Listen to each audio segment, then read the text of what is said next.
Salam Planter Indonesia. Assalamualaikum warahmatullahi wabarakatuh. Di malam hari yang berbahagia ini, izinkan The Brondel menjawab pertanyaan salah seorang petani.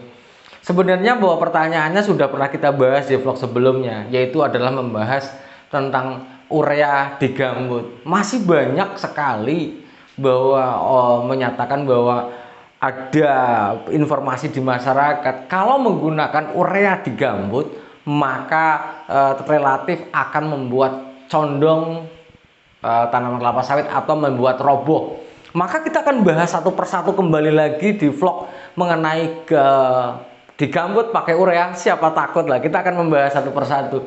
Bicara tentang gambut adalah sebuah lahan yang terbentuk akibat adanya timbunan bahan organik, di mana adanya faktor pembatas dekomposisi yaitu adalah penggenangan, sehingga maka kondisi bahan organik itu tertumpuk menjadi satu, di mana gambut ini ada dua sumber air pembatasnya, baik secara ombrogen akibat curah hujan ataupun topogen yang akibat dari kemiringan dan dia berada pada daerah yang sebagai tempat pengumpulan air, di mana bahan organik ini tidak terdekomposisi sempurna, maka membentuk lahan gambut akibat dari tumpukan bahan organik ini. Namun bahwa pada saat ini memang gambut merupakan salah satu lahan yang banyak digunakan untuk perkebunan kelapa sawit.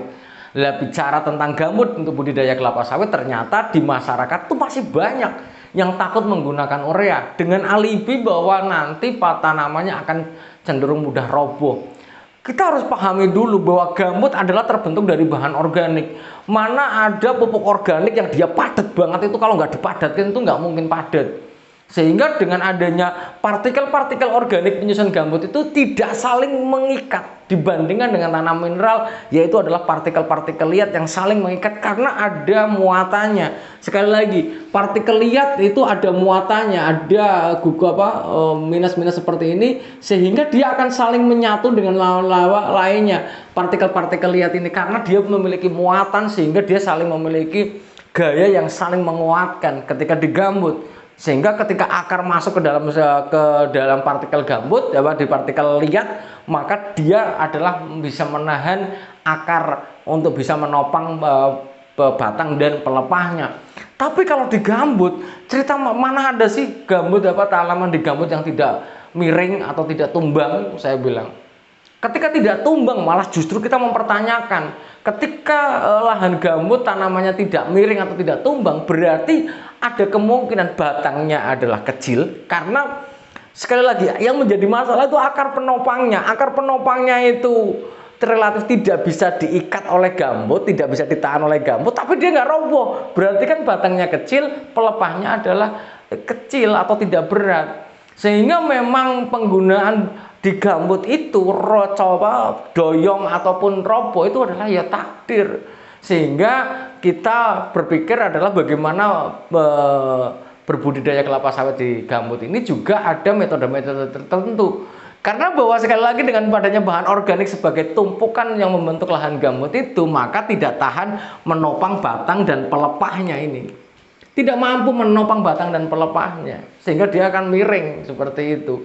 Lah pertanyaannya, kalau menggunakan urea ini Pak Pendi kok membentuk miring? Lah enggak usah pakai apa juga miring. Selama kita bicara tentang penggunaan urea di gambut, maka kita kembali lagi ke struktur dasar urea ini. Bahwa urea ini memiliki unsur CONH2 dua kali, kalau dibanding dengan ZA ya, itu adalah NH42SO4, maka justru malah memiliki gugus asam yang mengasamkan. Sementara gambut rata-rata sudah kondisinya asam, dipupuk dengan menggunakan asam ya pH-nya malah tambah, pasti akan drop. Kalau menurut saya tetap saya menggunakan urea. Kenapa? Karena bahwa saya di perkebunan yang saat ini bekerja juga di gambut juga pakai urea, tidak pernah pakai ZA. ZA ini digunakan beberapa waktu yang ini untuk percobaan karena pengen meningkatkan ekstraksi saja. Namun bagi masyarakat kita tidak bisa pernah bicara minyak, tapi adalah bagaimana meningkatkan tandan berberat, tandan buah segarnya. Ketika kita meningkatkan buah tandan buah segar, maka tidak bisa terlepas dari pembentukan pelepah. Ketika dia pelepahnya, kita sebuah logika saja. Ini pelepah, sorry, Penny nggak bisa gambar ini ya. Nah, kita bicara tentang pelepah, kemudian ada batang kelapa sawit seperti ini. Kalau pelepahnya itu besar, ini cerita pelepah itu besar-besar dan berat, sementara akar tidak bisa menopang, ya tetap akan miring, akan jatuh. Namun apa? Pelepahnya bagus, pasti buahnya juga bagus. Maka kalau saran saya, ketika para petani yang belum mau menggunakan urea atau masih meyakini ketika menggunakan urea itu gampang tumbang, ya monggo saja. Namun gampang tumbang pada gambut bukan disebabkan karena bahwa kerusakan gambut akibat penggunaan urea, tidak. Namun bahwa tanaman kelapa sawit itu akan doyong karena apa? Karena batangnya membesar, pelepahnya juga memberat, ditambah dengan adanya potensi tandan buah segar yang berat, sehingga dia yang mudah doyong. Ketika dia sudah doyong, terangkat misalnya ini ada akar-akarnya seperti ini, kemudian akan seperti ini, ya udah kita tinggal timbun lagi pakai tanah atau yang disebut namanya konsolidasi, sehingga para planter dan para petani semuanya pilihannya adalah ketika kita menggunakan urea dengan produksi tanaman dan buah segar itu besar tapi doyong, kemudian kita bisa konsolidasi, atau kita tetap menggunakan tetap bahagia ketika tidak miring tapi produksinya sedikit, itu adalah sebuah pilihan. Maka kalau kita menggunakan ZA ya monggo saja, nggak ada masalah. Kita menggunakan ZA adanya SO4 ini juga nggak ada masalah ketika ditambahi dengan dolomit, karena bahkan adanya zat yang akan mengasamkan tanah ini bisa ditutupi dengan penggunaan dolomit. Namun bukan berarti penggunaan urea itu bisa mencondongkan atau merobohkan itu dengan serta-merta, itu tidak akan seperti itu. Karena pada prinsipnya kalau kita perbandingan ya 46%, ini hanya 21%. Ini 24%-nya itu adalah sulfur yang bentuknya adalah sulfat yang akan mengasamkan tanah jika kita menggunakan ZA. Kalau kita menggunakan urea, pembentukan hijau daun dengan nitrogen 46%, jauh lebih bagus pastinya. Kalau kita menggunakan ZA ya nggak apa-apa, tapi dosisnya 2 kali lipat. Misalnya ureanya 2 kilo, 2,25 kilo, harusnya ZA-nya adalah 4,5 kilo, bahkan sampai 5 kilo. Karena kandungannya cuma 21%, seperti itulah. Ketika kita menggunakan urea misalnya 2,2 kilo per pokok per tahunnya, kemudian apakah membuat tumbang? Ya tidak, asal buahnya gede-gede. Saya ini cerita.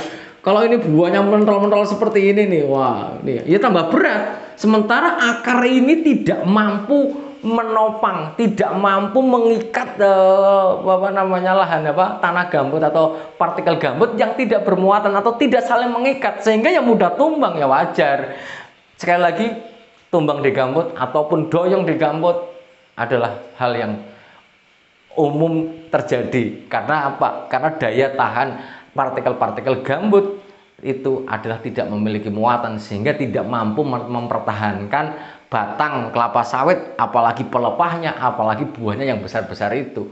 Pilihannya ya monggo saja, mau buahnya besar, pelepahnya bagus yang panjang-panjang, tapi buahnya besar, tapi mungkin, sekali lagi hanya mungkin saja.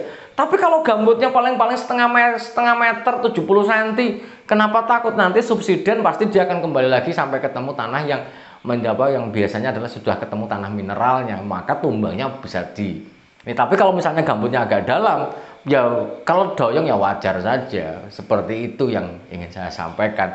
Jadi jangan takut menggunakan urea di gambut, yang mungkin sampai dengan hari ini masih orang takut menggunakan urea di gambut karena banyak katanya bahwa penggunaan nitrogen atau penggunaan urea di gambut menyebabkan doyong, padahal doyong atau tumbang tanaman kelapa sawit di gambut adalah sesuatu hal yang biasa saja, yang disebabkan karena ketidakmampuan lahan gambut untuk mencengkram akar tanaman kelapa sawit supaya tidak doyong. Intinya ada di gambutnya. Semoga Allah memberikan kesehatan dan kebahagiaan tanpa syarat. Sorry bahwa studionya ini gerimis tapi panas banget memang. Semoga Allah memberikan kesehatan dan kebahagiaan tanpa syarat bagi kita semuanya dan mendekat kita dengan kesehatan dan ilmu pengetahuan. Terima kasih. Salam Planter Indonesia. Assalamualaikum warahmatullahi wabarakatuh.